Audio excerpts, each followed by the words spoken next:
We're calling it Underdogs Mentor, the birth of a voice. You're about to witness the beginning of a new chapter for Taylor, an underdog who walked through fire and now feels called to step to the microphone as a motivational speaker.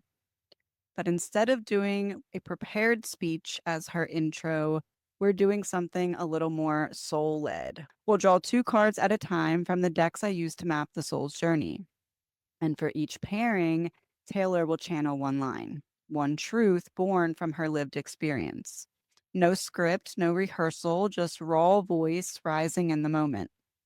And when the last card falls, we'll gather those lines, thread them together, and hear the very first speech of her new path take shape right before your ears with a few additional bonus guests.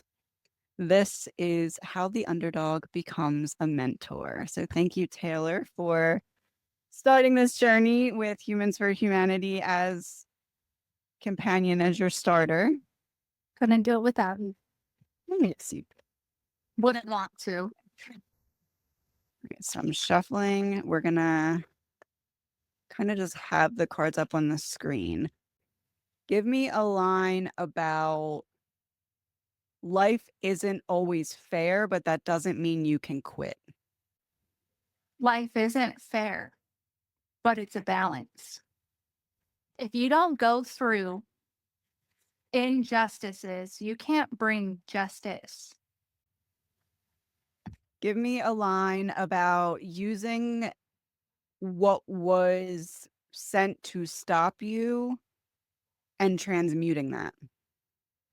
Your greatest power comes from your pain because pain changes people.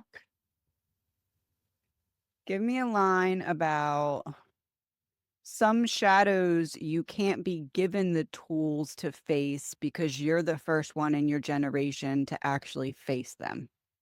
This goes straight back to life isn't fair. It isn't fair that you aren't given what you need in childhood, but when you are an adult, it is your responsibility to figure it out. Wasn't your fault, but it is Your your responsibility. responsibility. Is that strength? Yeah.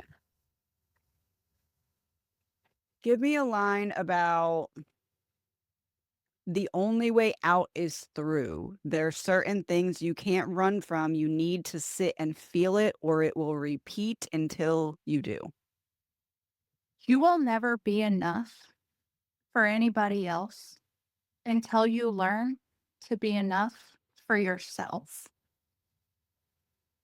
So if you don't find the strength and the courage to push through, you're forever going to be sitting in the pain and the wallow of rejection. Okay, so give me a line about it's okay to mourn the versions of yourself that you didn't get to become. You need to mourn the person that you didn't get to become in order for you to gain clarity on who you're meant to be. Why? Deeper. You did this. You did this to the rawest extent. Go deeper. I was literally just thinking about, like, I wanted to be this professional basketball player and all of these things, but it wasn't what I was called to do. Sometimes it's bigger than you. It's not what your ego wants, it's your soul's mission. Yes. There you go. There we My phone just whistled confirmation. Give me a line about when pursuing your soul's calling, you need to feel the fear and do it anyway. You can't be thin-skinned in your calling. So you're going to have to go through experiences where you have to face your fears in order to learn that there's truly nothing to be afraid of. What is fear to you? Fear is an illusion. Fear is absolutely an illusion. It isn't real. What you're afraid of isn't real. Give me a line about When you are on the path of alignment, people will turn their back on you, and you're not to take that personally. That's a sign that you are going into higher alignment and they don't come with you because they chose not to. Not everybody's supposed to stay in your life. People come into your life to teach you something and prepare you for the next season. You're either a lesson or a blessing to people. And when people choose you as a lesson, they become your lesson as well. When they choose to see you as a lesson, they become your lesson as well. Give me a line about how people can only meet you to the depth of which they've met themselves. All humans project. And when people aren't in alignment with you, they're going to project their fears, their insecurities, and their shadows onto you. And it's those very people that you cannot take into higher timelines and higher seasons of your life. You can't take people with you that refuse to do the work to grow alongside of you. Yes. There you go. Yes. Okay. Give a line about something that being a wallflower has taught you. Like outside looking in, underdog looking in, what's something it has taught you? Being on the outside, looking in, it has taught me that underdogs are dangerous. Do not count anybody out because it will always be the one that you never saw coming. The Hermit. A line about pain as a teacher instead of a punishment. Pain will teach you how to take accountability for self. Pain will teach you self respect. Pain will teach you how to set boundaries. At the end of the day, it's all about what you will or will not allow into your life. You don't go through what you go through because you deserve it. You go through what you go through because of what it will develop you into. When you go through so many things, you will refuse to allow it ever again. It builds you. It develops you into everything that you were ever called to be here. Keep going.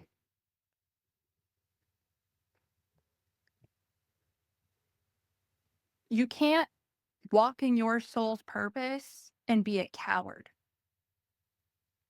So you're going to have to experience deep pain and deep heartache and deep betrayal in order to develop belief in yourself, which is everything you need to fulfill your destiny. Talk about how the cycle repeats until you decide to make different choices. And oh boy, does it. The cycle will repeat until you make different choices because there's a lesson inside of every experience. And if you don't learn the lesson, it's going to have to hurt you bad enough that you finally figure it out. Give a line about how God will only let you stay somewhere that you've outgrown for so long until he forces you out of there. You can't grow in your comfort zone. And if you're not willing to move, God will move you. Shift or be shifted. Keep going. If you don't move on your own and God has to move you, it's going to hurt. Inside of that hurt, there's a lesson. And if you learn the lesson, you'll receive the blessing. Talk about how it's not God hurting you, it's God allowing your choices to come to the forefront so you can see how you're hurting yourself. That's tough love. Unconditional love from God is allowing you to have to look at yourself. Introspection is vital for pivots in life. Self accountability is a top characteristics for God's leaders, for God's children. Keep going. And if you can't take accountability for self, you're not ready for the next level. Keep going. Your generosity and your heart and your giving nature will blind you to the truth and the reality of people in this world. And God is going to have to hang you upside down and force you to see who really surrounds you so that you can gain clarity on who you really are. Lack of passion, lack of confidence, lack of belief in self. You have to realize that the lack in your life is your responsibility. It's up to you to light that fire within. Not taking responsibility for your life will leave you on your knees pleading what? For help, for change. Keep going. Problem solving. You have to change the way you're viewing the problems, go in that direction. Goes back to the first session we ever did. It's all about perspective. You have to have that perspective shift. You fall down to your knees and start begging and pleading. The first way to solve that problem is to change the way that you're looking at the situation, shifting out of that negative and pessimistic and lack mentality and start operating in faith and gratitude. Finish this statement. When you fall to your knees, God will hand you a mirror. And that is both a blessing and it is the blessing that doesn't feel like one. When you fall to your knees, God will hand you a mirror. And it's going to shatter your ego when you look inside of it. It's going to spin you right into a dark night of the soul. And that is the most life changing, pivotal turning point you will ever experience. Talk about an object in motion stays in motion, an object at rest stays at rest in regard to the human journey. It's up to you to take the action, and you have to keep going and stay consistent, and you cannot stop. And that goes back to accountability. If you want change, you got to get up and move and do something, or you're never going to shift. It's never going to move. It's never going to get better. But if you don't take those first steps and go, God's going to hand you that mirror.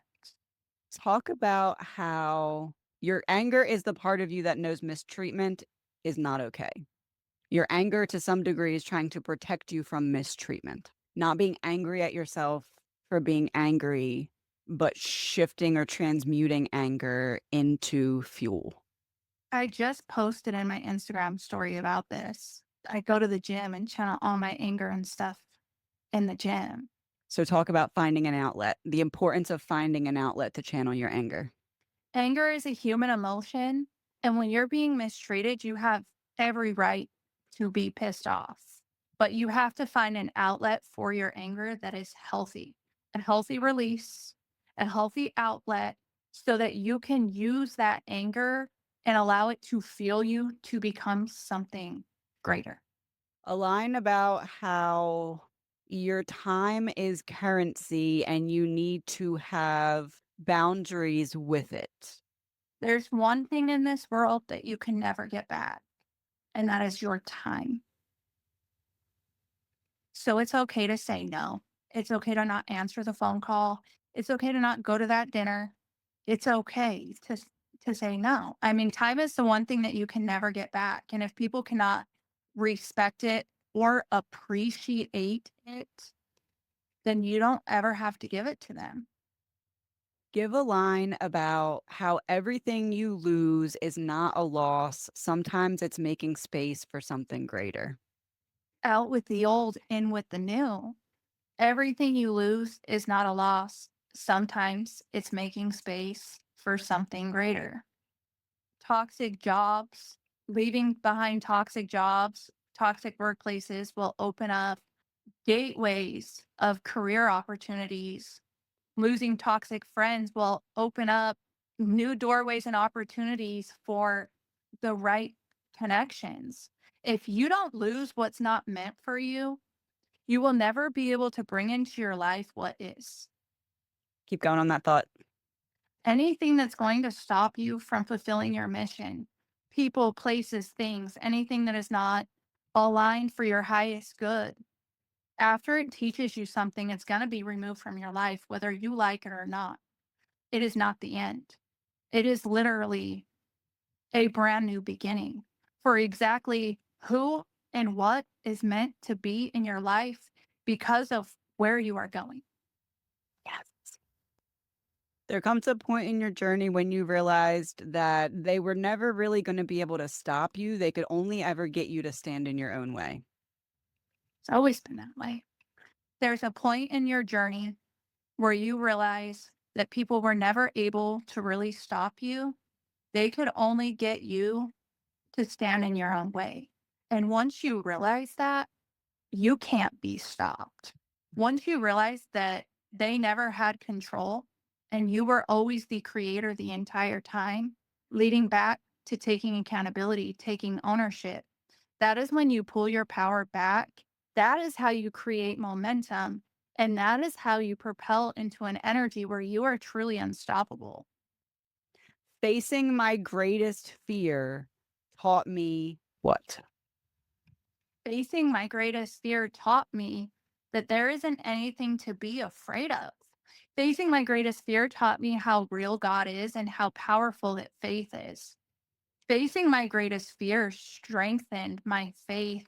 I don't think I ever doubted my faith. Give me a line about in situations where your faith should have wavered, it never wavered because. In situations where my faith should have wavered, but never wavered, and it never wavered because God always showed me somewhere along the line that He was there. He always will. There's gonna be countless situations where you're trapped, you're stuck, it's not supposed to ever work out for you, there's no way out, and yet He always makes a way. And I think that when you're in those times, that's why they say that your faith is tested, but it comes to a point where you have nothing else to lean on. It's all you have. So if you have doubt in that, you're really kind of screwed. Give me 5 of these, blank, but God. Like this test that you've had, but God. Like something that should have taken you out, something that should have made it so you're not sitting here right now. So say that thing and then, but God. I drove my car off of a bridge in an attempt to unalive myself, but God. That's a strong one. Yes. I literally did that. Oh my. And I was 20 years old. Yeah, that's a but God situation. Number 2. I was never supposed to get out of addiction, but God. My kids should have been taken from me, but God. I'm getting emotional. That's okay. My entire community put a target on my back. They took everything from me, and I was able to rebuild my life and get it all back with nobody but God. Everything that people said that I could never and would never do, could and would never become, could never and would never have. I've done it and some, but God.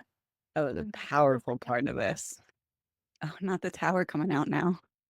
When you get to a part of the journey that you're looking from a higher mountain peak, you'll see how everything you thought was going to break you was only gifting you sight, insight, perspective, intuition. Like when you get to the top of the mountain, you look down and you see how everything sent to stop you was defogging your glasses. Everything happens for a reason, and you can't learn unless you have experience. You will never be able to look at that mountaintop and look back at your past if you quit and you don't keep going. You will look back and realize that everything that you went through was designed. You were designed to go through these experiences to shape you, to mold you, and develop you into the person you needed to be able to climb that hill. Because if you would have started at point A to that top without any pain, any challenges, any obstacles, any setbacks, you would fall down the hill on your first step. You wouldn't be able to make it up there. Talk about showing up for yourself when no one else will. You need to become the example that you follow if you don't have one externally. Your outside world is always going to be a reflection of inside out. If you don't have your own back, if you don't love yourself, respect yourself, support yourself, or believe in yourself, nobody around you will either. And until you learn how to do that first, you're going to be a people pleaser. You're going to be a validation seeker. You're going to be let down. You're going to be abused. You're going to be betrayed. You're going to be abandoned. It is your responsibility to be everything for yourself before you can ever expect it from another person to give it to you. It always starts from the inside out. In that same sense, talk about how others abandoning you is a reflection of internal self-abandonment manifesting externally so you can realize that it's happening internally. I lived this experience. So I abandoned myself and I reached out to everybody around me. I overgave. I had no boundaries. And everybody that I loved and I trusted and I poured my heart and soul into, they all left me when I needed them the absolute most. That forced me to have my own back because if I didn't, I was going to not live.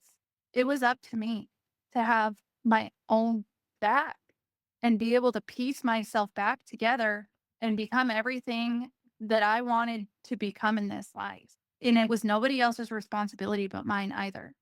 Give a line about the journey and the process of reconnecting with your higher self and there needing to be self-forgiveness for that to happen. It's okay to forgive yourself for the versions of you that it took to get you to this version of you. Because every past version of yourself led you a little bit closer to your soul by helping you find out who you are not, what is not aligned with your true soul's essence, and shedding and releasing that and letting that go, moving you to the next version and the next version. It's almost like instead of moving up a ladder, you're moving deeper within self.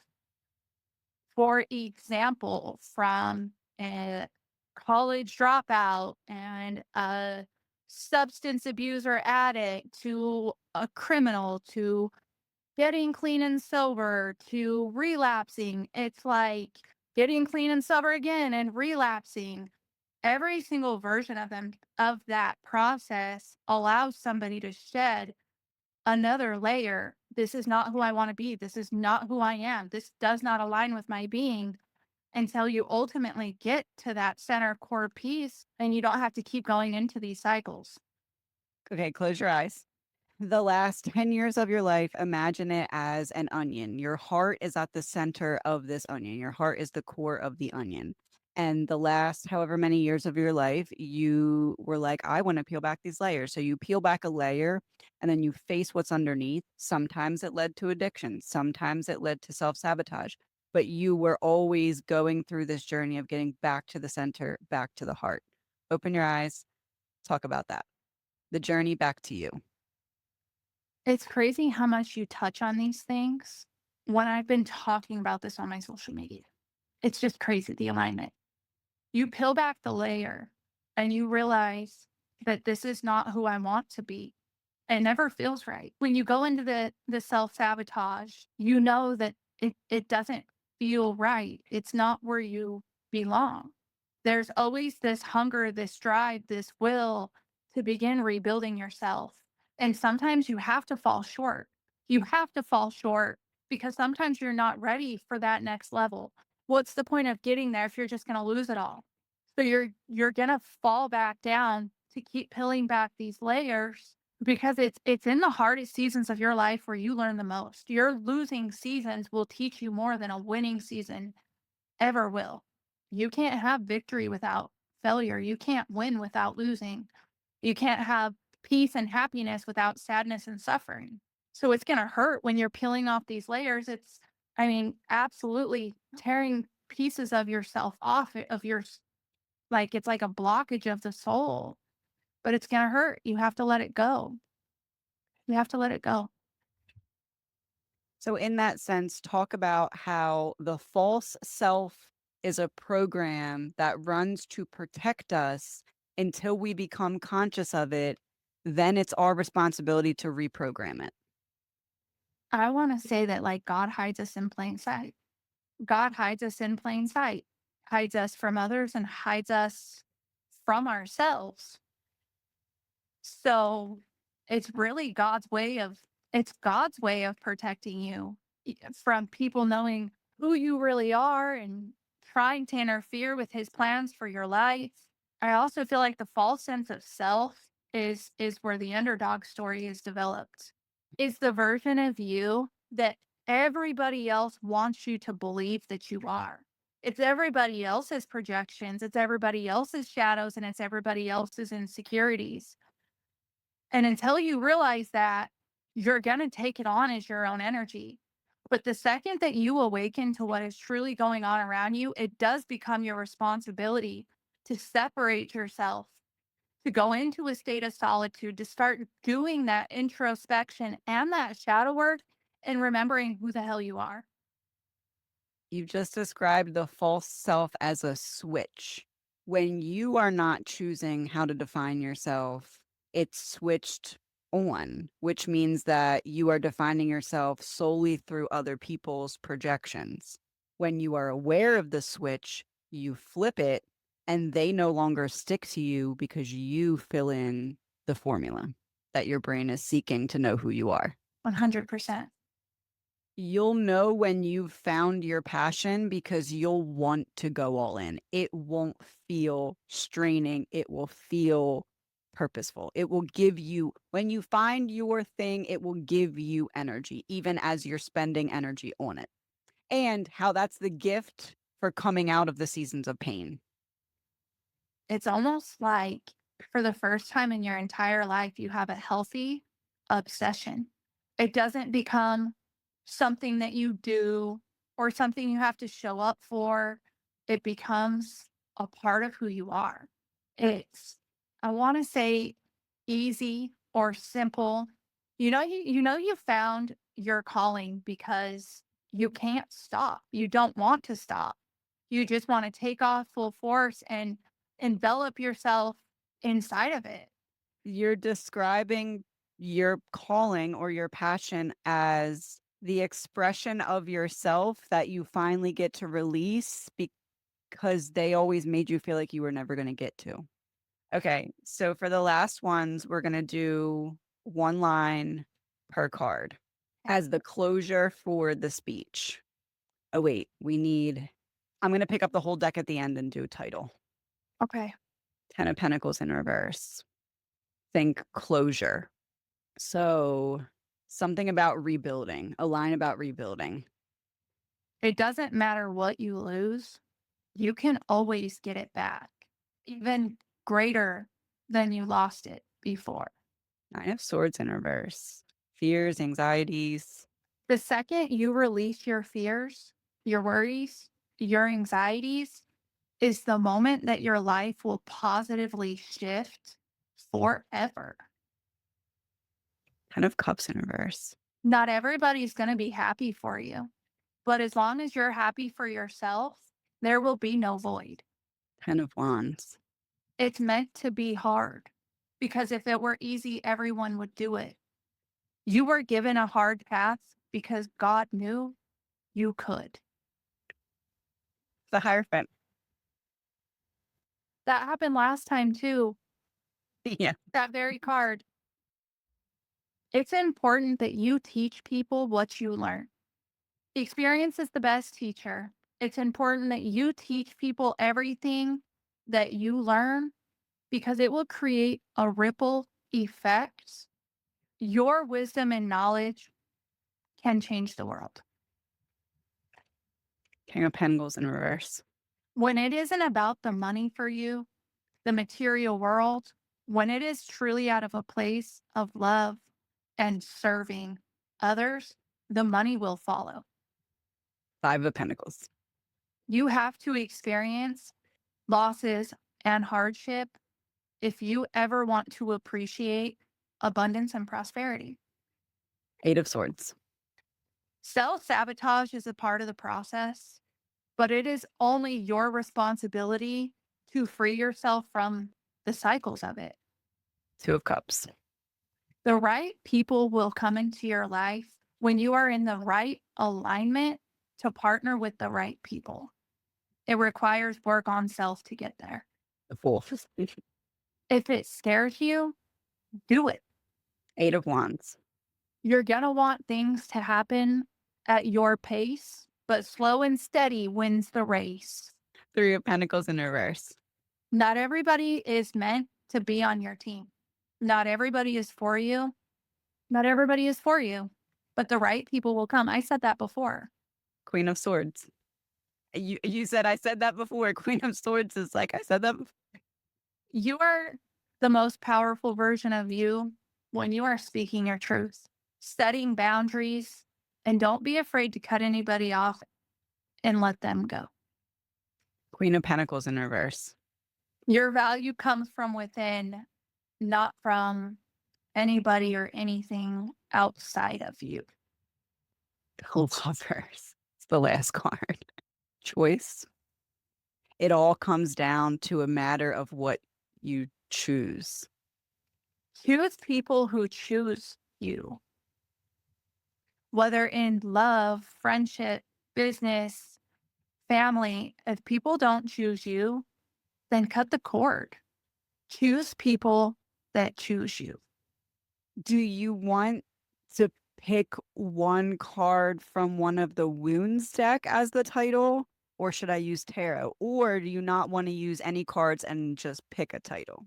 Or I can pull the card and you can either choose the title now or sit with the card and come up with the title after you see the video. Okay, let's do a card because it's super aligned with your whole creed. Archetypes, wounds, or tarot? What do you think? I don't know. I'm going to put them in Do order. archetypes and see what comes out. I'm just Yeah, curious. that's kind of what I was See what thinking comes out. too.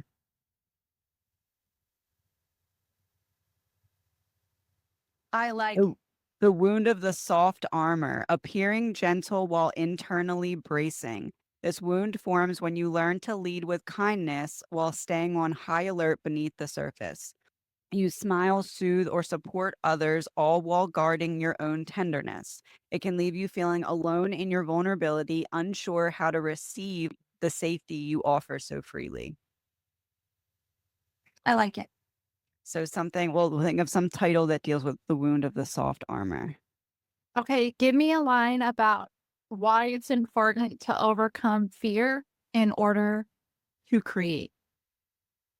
Okay, so it's important to overcome fear in order to create because the world wants to see what you have to offer. And if fear holds you back, you're never going to be able to put yourself out there for others to be inspired to also create. That's good.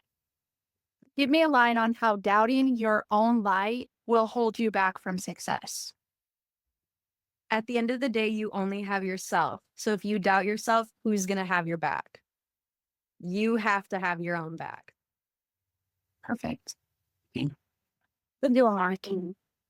Okay, give me a line. How is it important to trust yourself to make your own decisions to ensure you're emotionally fulfilled in this life?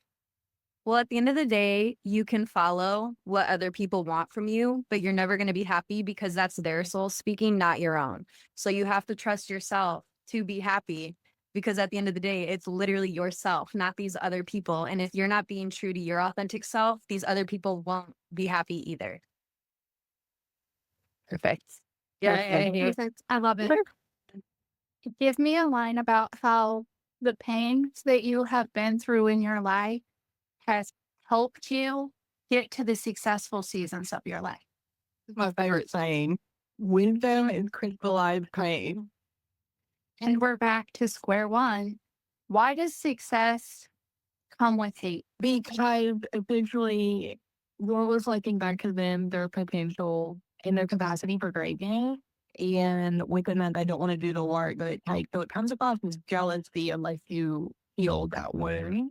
And then it would be inspiration. Give me a line about how loving and nurturing yourself will take you to the ultimate level. So it can be perceived as selfishness, but actually the most selfless thing you could do is prioritize self.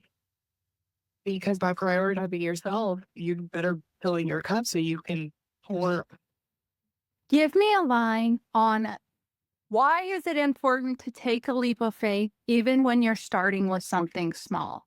You have to take the leap of faith because you've been so rooted in being able to see the next step that your leap of faith is trusting in your knowing without having to see it first. Give me a line. Give me a line on how the hard times will lead you to the best days of your life. Because it's hindsight is always 2020. And when you look backwards, it wouldn't have turned out the way you wanted. Had you not realized you weren't moving the mountain, you were moving yourself. But until you got to the top of the mountain, you thought you were moving it the whole time. Love it. Give me a line on fulfillment will come from speaking and living in your truth. Fulfillment comes when you stop trying so hard. Because the second you stopped applying force and the pressure, you realized you were still going in the same direction. You just made it harder. But once you step into it, when you reached fulfillment, you realize how much you sold yourself short, but that long way around made it all worth it. I love it. Give me a line about how slow and steady wins the race. When you rush, you miss a lot that patience shows you, and you can only grab that by being present in the moment. That was fire. Thanks. That was fire. Give me a line about how the devil will try to get in your way. For every action, there's an equal and opposite reaction. So when you expose your light, you can expect to be met with an equal force of darkness, but light wins every time. This is good. This is good. Give me a line about the benefit of laying your insecurities to rest. Insecurities are like breaks in the code that are trying to show you where you're not in alignment with who you are. So addressing them and facing them shows you the path to authenticity. Love that so much. Give me a line about how it's important to help other people win with you. It gets really empty if there's nobody to celebrate with at the end. Your cup's going to be overflowed, but it's going to make a mess on the floor. Oh, that's good. A lot. That is good. And the world in the box. I love it. That's Okay. funny. That is cool. That is cool. Loved it. Give me a line about the power of a pure heart overcoming the darkest battles. I think when you have the best of intentions, not only are you setting an example for yourself, but for others and how they can get through dark times. It's within the dark times we see the value that we can offer others. Give me a line about why it's important to fight for love. And not like relationship love, but love in the world. Why is it important to fight for love? My first thought is to show why we fight at all. Because truthfully, I think a lot of fights are started when there is no love in people's lives, or, when they have trouble seeing it and there's no love at all. Give me a line about how you can offer love to somebody to help them get out of their own way. You don't have to believe it to be authentic. You could have your intentions set and only go from there. It's a matter of showing up. There's so many times that I've had really emotional clients and I've always told them but I can see it, you already get through it. You know what I mean? And I feel like it was that belief alone that they figured it out. So Maybe beliefs. that's the best. Yeah, belief. You I guess. give them your belief. Yeah, give them your beliefs. Give me a line about knowing when enough is enough and it's time to walk away and start a new path. Blockages come with clear street signs. There's no amount of signs that you're going to see that is going to make you ready more than you acknowledging what is best for you. Give me a line on how a betrayal that you didn't see coming changed you for the better. External betrayals are signposts leading us to see where we're betraying ourselves or settling for less than what we deserve. How do you identify when your mind is manipulating you? Your best way to overcome the mind is more of a situation where you're going to be, it's your thoughts. And I believe that your heart, when you start to move with your heart off of that feeling of what you are, for somebody that's going to move, they need to use their emotions. They need to pay attention to what their energy is telling them rather than just what their thoughts, what they can see.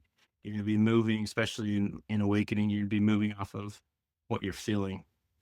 So if you believe in just what you see, and you're going to be stuck with everything that's external. It's when you go inward and you focus on what you feel that you can move in a way that the universe is trying to guide you to move. Perfect. Right. Okay. Give me a line about how you grow from painful endings. I believe that you need to pay attention to where you're standing. You're only going to see the miracle if you're going off of what you feel versus what you see. You're going to see the miracle looking back. You're going to see the growth, and you're going to see that you have to go through those trials in order to find out what you're really made of. I see exactly where that line will fit into the speech. Mm-hmm. Towards the We end. talked about that. Yeah.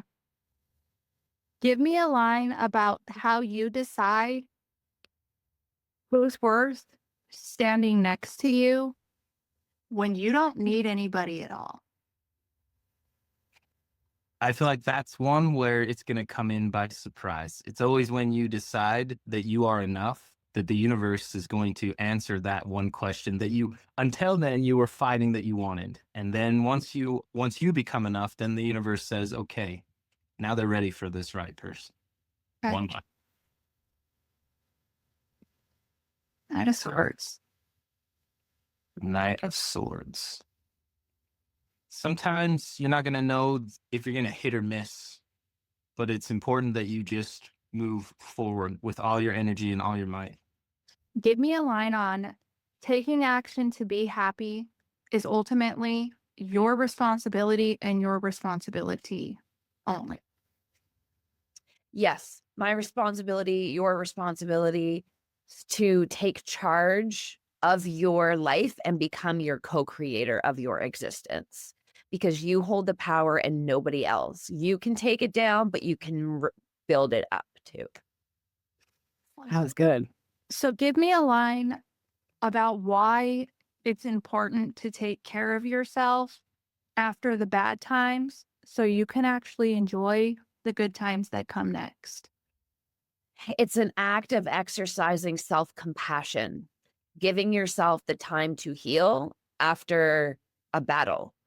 It does not mean you're weak. It means you're human, and you just need to recharge your batteries so you can handle the next battle, because you level up every single time.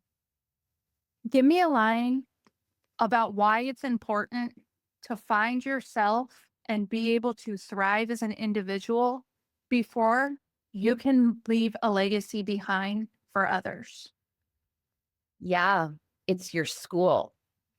You need to pass certain grades before you can get to the university level. And that is leaving a legacy. You can't skip steps. You need to give your family or your ancestors the entire playbook. And that means you can't skip steps either. There's no skipping steps. Love it. Okay. So I'm going to give you one card. Read it once. There's no time to hesitate. When you see the opportunity, you snatch it. But if you miss it, know that it will always be there for you, because what's divinely yours will always be yours. The deeper feelings, especially when you feel something very emotional, I'm getting emotional. That's okay. it's an indication that you're onto something. You're about to witness the beginning of a new chapter for Taylor, an underdog who walked through fire. Do one more drop. I felt it. I was feeling it. Okay. I would too. Surprise. Card. Wait, Yeah. what's behind it? Queen of Cups? Yeah. We all just said, I felt it. I felt it. High Priestess, Queen of Cups. Yeah. Being in tune with your emotions. Your emotions are indicators about your spiritual well-being. So use them as indicators and not as hindrances or nuisances that you have to shove down and not feel.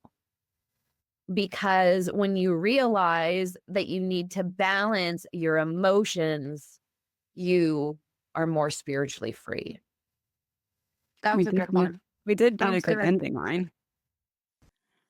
To every underdog listening to this right now, please let this show you that you were never missing anything.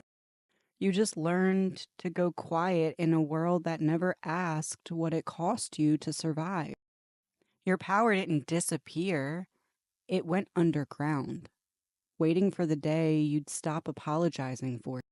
And Taylor, my dear friend, I did not make this happen. You did. I just held the mirror steady while you remembered you were never meant to be silent. You picked up the mic and turned every wound they gave you into something worth listening to. Something that becomes someone else's survival guide.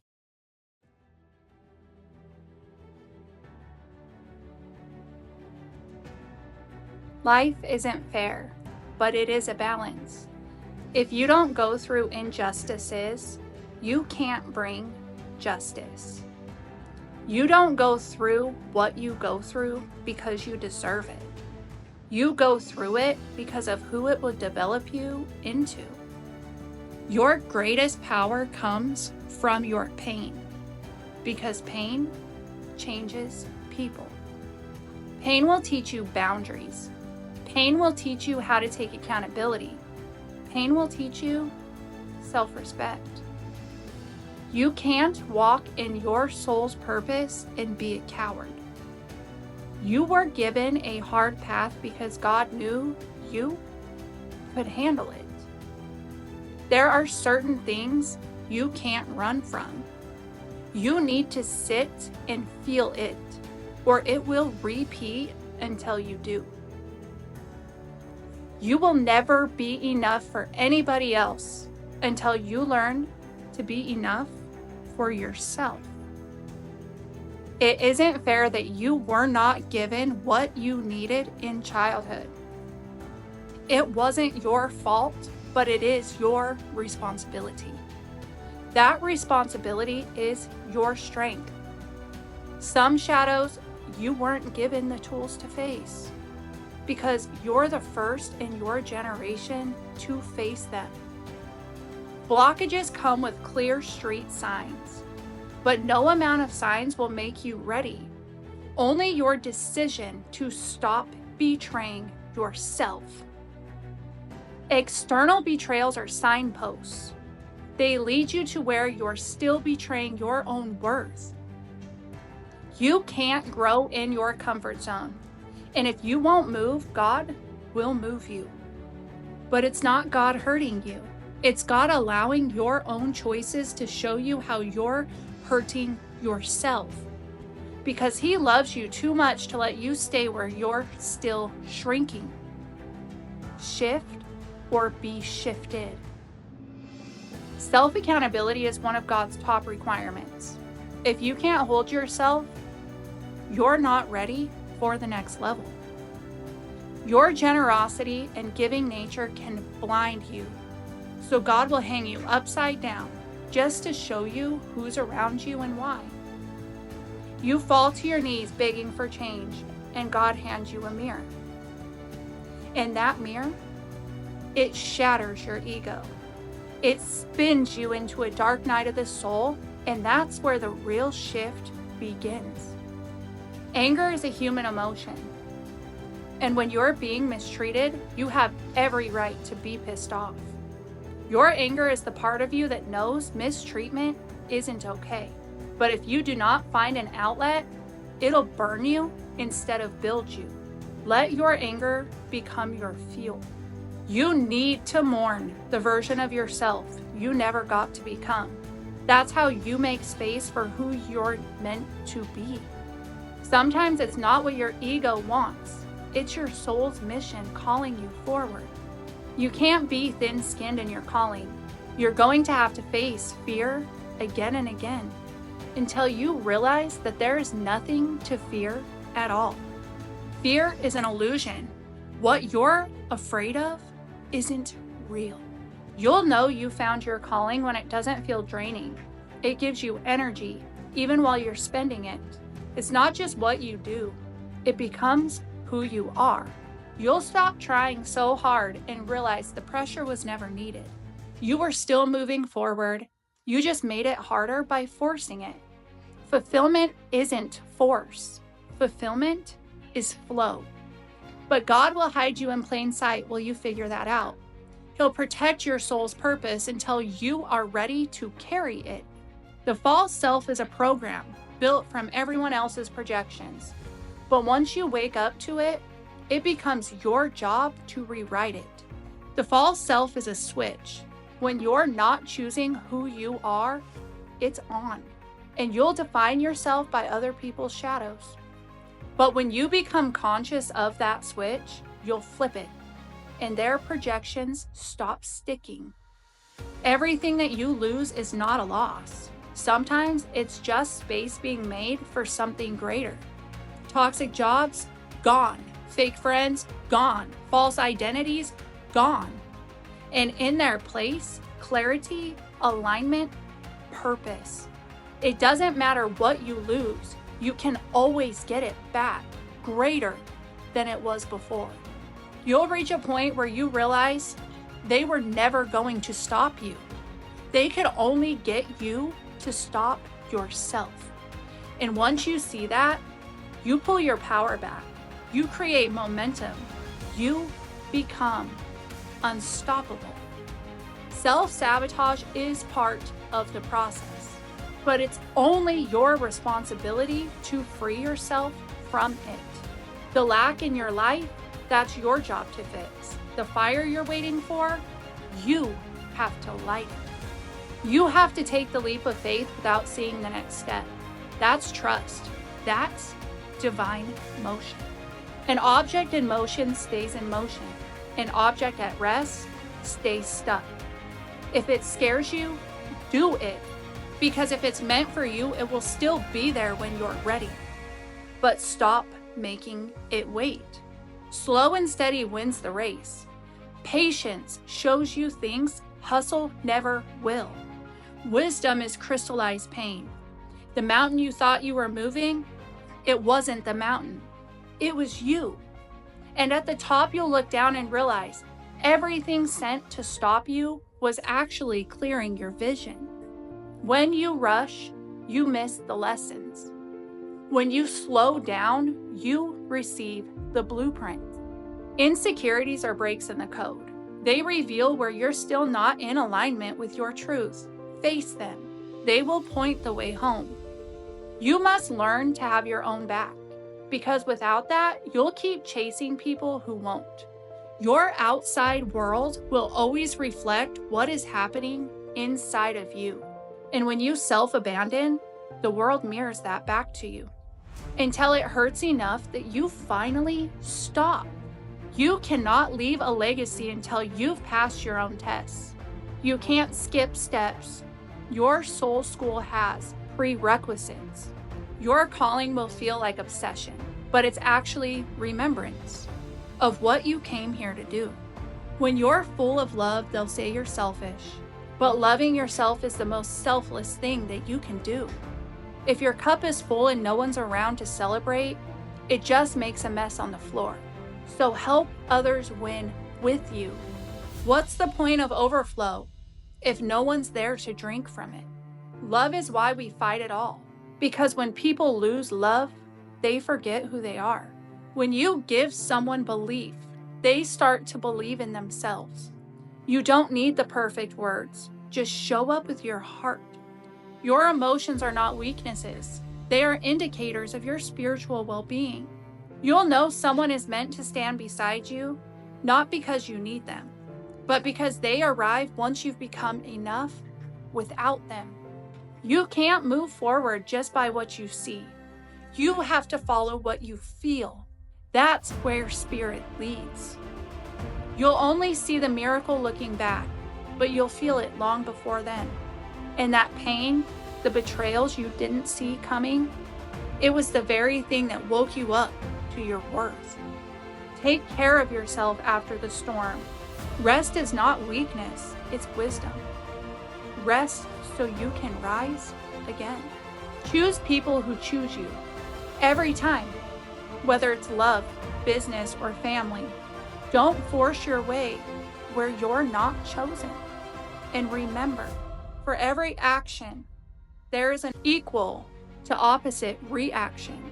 When you expose your light, darkness will rise to meet it.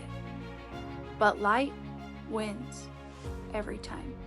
They called me an underdog like it was an insult, like being underestimated was a curse. But what they didn't see was that every closed door was resistance training. Every doubt was fuel. Every time they looked past me, I was learning to look within. I didn't rise in spite of being the underdog. I rose because of it. Because when no one is betting on you, you learn to bet on yourself. And when the world gives you no seat at the table, you build your own, nail by nail, scar by scar. Being the underdog taught me how to fight without an audience, how to believe without proof, and how to rise without permission. I am not the exception. I am the example. And if you feel like the world is sleeping on you, good. Let it. While they rest, you rise.